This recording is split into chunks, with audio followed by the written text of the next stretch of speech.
folks, welcome to the Prepared Homestead. This is Travis. Thank you all for stopping by to watch. Yes, of course, we're back at it with regards to China, Taiwan, and Pelosi. I think that this is a pretty serious situation that's going on.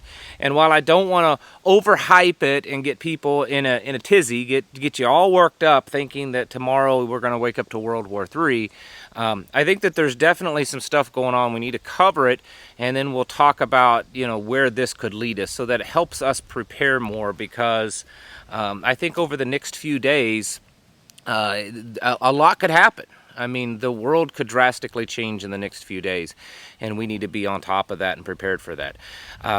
In case you haven't stayed on top of everything today, and there's been just a ton of news coming out in regards to this. Originally CNN, and I reported it this morning, or CNN was the first to kind of break it, that they had solid information that Nancy Pelosi was in fact planning on stopping in Taiwan before she heads back to the United States. And then the Taiwanese media is reporting on their websites after that that there are officials within the Taiwan government that have confirmed that they have spoken to her people and that she is planning on stopping in Taiwan tomorrow. And then they actually released her itinerary pretty much of when she's going to touch down, how long she'll be there, all that kind of stuff. This is very blatant.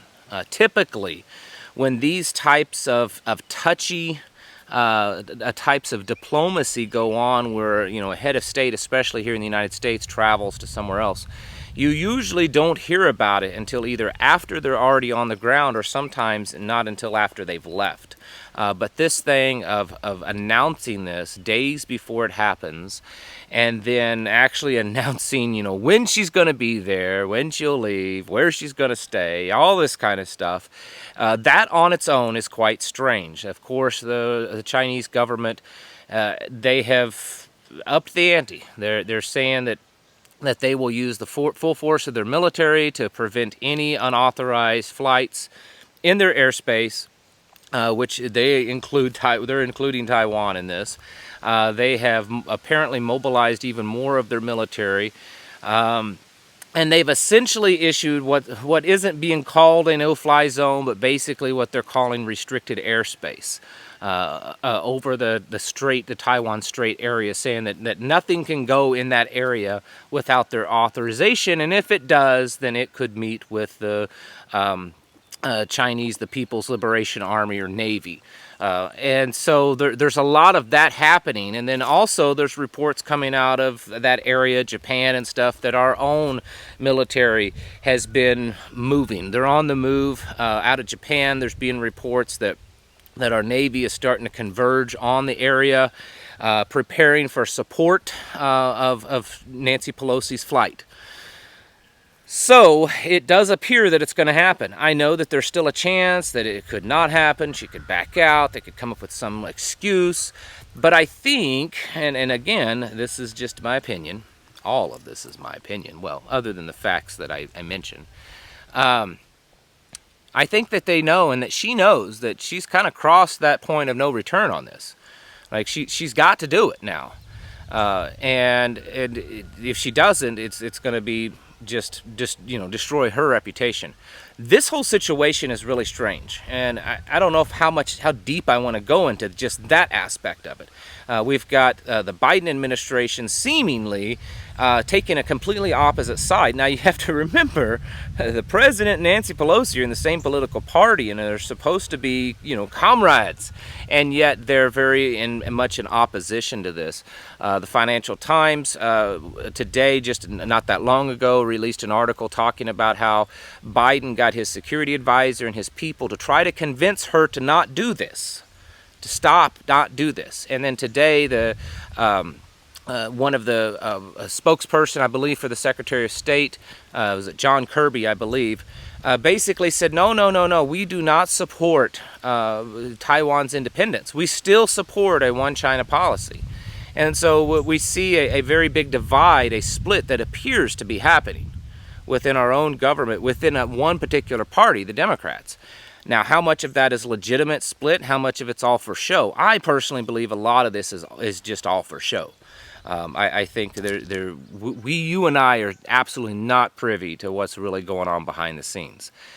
But even if a World War III scenario doesn't happen, I firmly believe, because of the dramatic theater that we're seeing, to the links that everyone on both sides or all sides are going to, it tells me that something is up. I can't believe that all this would happen. China draw this line in the sand that they've never drawn before. And this is not the first time an American official has gone to Taiwan. But this time, they've drawn the line. And they've made very, very overt threats. And then on the other side, we've got Nancy Pelosi pushing this so hard, and certain Republicans and Democrats, and then also the Biden administration, which is, you know, saying, no, we can't do this. I can't believe that all this theater and drama is happening for absolutely no reason whatsoever. So that on its own tells me that we need to be ready. We need to be ready within the next few days, okay? I would guess a timeline of something potentially happening. If something were to happen, I'd say a timeline is anywhere between 72 hours and maybe 7 days. It could be longer than that for something to initially happen, and it may not happen at all. But I would say over the next 3 to 4 or 5 days, you're going to kind of be on edge, waiting to see what actually happens.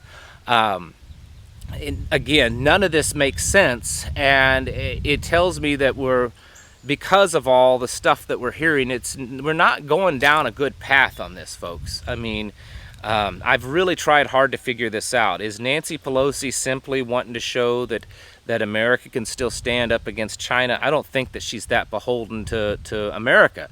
In fact, a lot of us probably thought that she was bought and sold by the Chinese Communist Party, but it's quite possible that that's not the case, and that she's more beholden to Taiwan, because that's where she can make the most money with her business dealings, her and her husband's business dealings. And that Biden, on the other hand, is bought and paid for by the Chinese government. And so that's why he's on the other side. We don't really know. The big point is that we need to get ready. Folks, I take a position that I actually heard another YouTuber, many of you know who he is, Viking Preparedness, said this a while back over on his Patreon, and I completely agree with it. We're eventually going to be at war with China. It's just inevitable. You cannot have two very opposing superpowers trying to have the dominant reserve currency, the dominant economy, everything, and there not eventually be a conflict. It is inevitable. I would rather that come sooner than later, because the longer we wait, the more powerful and the more ready China is becoming, because that's what they're doing. Now, that being said, if we did end up in a war with China, would we be able to just win it easily? I know many of you think so, and you could be right, but I don't believe so. You have to look at several different factors. Yes, I understand. We have more aircraft carriers and a better naval fleet than they do. That's absolutely true. They have more ships, but most of them are small ships, not much more than a fishing boat with a gun on it. But they are very, very rapidly expanding the size of their Navy. In fact, just a month or so ago, they showcased their new aircraft carrier, which is a very modern, sophisticated aircraft carrier. And while it's not fully in service yet, the Chinese are quite known for being able to build things very rapidly. They have the manpower to do it, and they have the ability, because they're communists, to force them to do it. And so they can throw many times as many people into a project as the United States can, and get that built much more rapidly. And they expect to have a total of 6 to 7 carrier fleets within the next 4 to 5 years. Now, that's not saying what they have right now, but certainly they've already got 2 active. They've got one that's in the water, and that they're finishing up getting it ready for service. And they've also been updating and advancing a lot of their other military. They definitely have a very large military. They have nukes. They have hypersonic weapons. But there's more than just that we have to understand. They have the ability to drop EMPs.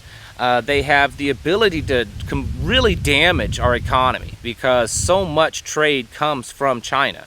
And if they did something, while it would certainly hurt them, it could hurt us too. And a lot of people believe that it wouldn't hurt China as much as we think because China now has a middle class, meaning that they can withstand a lot of economic problems, much like Russia is withstanding all these sanctions right now because they have their own middle class now, which is not what they've had over the past several decades, to where that middle class helps keep their own economies afloat and they're not solely dependent upon their exports. So that could happen. And it's very possible that China is willing to take a financial hit, knowing that the long run America would fall, because China is very much a long game player. America is not. That's one of our weakest things that we've been for a very long time. We do not play the long game, and China absolutely does. China also owns a lot of America. They own a lot of our debt that they could dump very quickly. They own a lot of farmland, they own a lot of infrastructure, they own a lot of businesses in America, and it's pretty well known that they already have a lot of operatives in the United States, probably way more than we have in China. So the bottom line is, without trying to terrify everyone, I firmly believe that if we go to war against China, it will be the greatest, the biggest, the most shocking war this nation has ever seen. In fact, I feel that it could even cause the World War II to pale in comparison to this war. I don't think that we've ever seen it. I can almost guarantee you a draft will be very quickly enacted, and it will hurt our economy, and we will see things and hear of things, and things will happen to us, not just militarily, but also this nation that we probably would have never dreamed of happening. As soon as that happens, as soon as any type of war goes with them, we know that things with Russia and Europe's going to heat up, and North Korea may get involved. Iran announced, well, it wasn't Iran, and this is another thing. We always have to remember Israel, Iran, and the Middle East. Israeli news is reporting that Iran has turned on up to 500 centrifuges in Iran for their nuclear program. Of course, it's supposed to be just for energy uses, but the Iranians have said recently that technically they could build nuclear weapons. So there's that going on. As far as our military against the Chinese military, I think psychologically they're more prepared for us. There was a video that was released. I'll play a little bit of it here as I'm speaking, but it's a longer video. This was released this morning by Chinese media, and the story is that a lot of this footage has been taken just over these last few days as they were doing war games close to Taiwan. And China has released videos like this, quite a few in the recent last couple of years, and honestly they look really cool. Okay, they show the Chinese military being kind of the tough guys. I'm not saying it's all true for all their military, but they absolutely show a real tough warrior mindset in these videos. They're displaying themselves as, you know, as warriors, as killers, right? And what was the United States military doing this past weekend? Well, it was in the news that some military bases were hosting some type of Pride weekend, and they had drag shows at the military bases. And the whole world sees this kind of stuff, folks. The whole world sees it. And every time this kind of stuff happens here in America, China and Russia and their allies become more emboldened to come against us for many reasons. Because number one, they see it as a weakness. But number two, and they absolutely have said this, that they feel that they have a moral duty, a duty to God, at least that's what the Russians say, to eliminate this kind of immorality, because they don't want the immorality that America and the West are pushing to flow into their countries. And so that also emboldens them to stand up against America. Again, I am not saying that it's going to happen. I'm saying that it's becoming more likely with each moment. And for the people that are just saying, this is ridiculous, it's not going to happen, how many said that in the days leading up, or in even the hours leading up to Russia invading Ukraine? I saw countless people all over, and even I was still on the edge. I wasn't quite 100% sure. And I don't think that really any of us thought it was going to happen in the way that it did, at the moment that it did. It really caught most of the world by surprise. So many people said, no, they're not going to do it. This is all for show. This is all, to try to saber rattling. And then the next thing you know, reports are coming that they've launched the invasion. And of course, we know the rest. That could very well be happening here. Several months ago, at the start of Russia invading Ukraine, there were reports leaked that China did at that time have a plan to invade Taiwan. And some of the leaks were saying that could happen, or that it was planning on happening this fall. And well, folks, we're getting pretty close to the fall.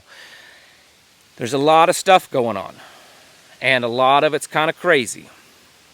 But it doesn't mean that something is happening, but at the same time, it doesn't mean that nothing's happening. Like I said, even if the whole war aspect doesn't happen, there's way too much going on for us to completely discount this.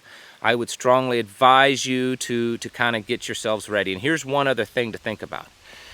Americans, at least a lot of them, are kind of at a very tense moment right now. I think many more Americans are very much on edge. Ever since the Russia-Ukraine war started, then inflation, and then overt shortages, baby formula, things like that, all the stuff in the news. I think there's a lot more Americans that they're not the preppers, they're not the ones that are really awake to what's going on. They're just realizing that that things are bad, that we're kind of on edge as a nation. And if they get the news, if it starts getting plastered that her plane gets shot down, or that there is a kinetic engagement between our Navy and their Navy or whatever, the potential for those Americans that are already on edge and not knowing what to do, the potential for them to panic, I think, becomes a very strong likelihood. We could see people rushing to stores, panic buying. We could see some civil disruption around the country. So we also have to factor that in. Folks, over the next few days, I would certainly be getting yourselves ready. We also have to realize that China is very good at cyber warfare. So I would watch how much extra cash you have sitting around in the bank. I would make sure your fuel tanks are filled, make sure food is ready to go. Do you have, electricity backups, because the grid is always a vulnerable target. There's a lot of possibilities. Maybe nothing will happen, but I still stand by it that I can't believe all this is going on and nothing will happen. Something most definitely will, I believe. And that's why we have to get ourselves ready, get ourselves prepared. Folks, get your houses in order. Prepare yourselves mentally, physically, and spiritually. Thanks for watching, and I'll catch you in the next video.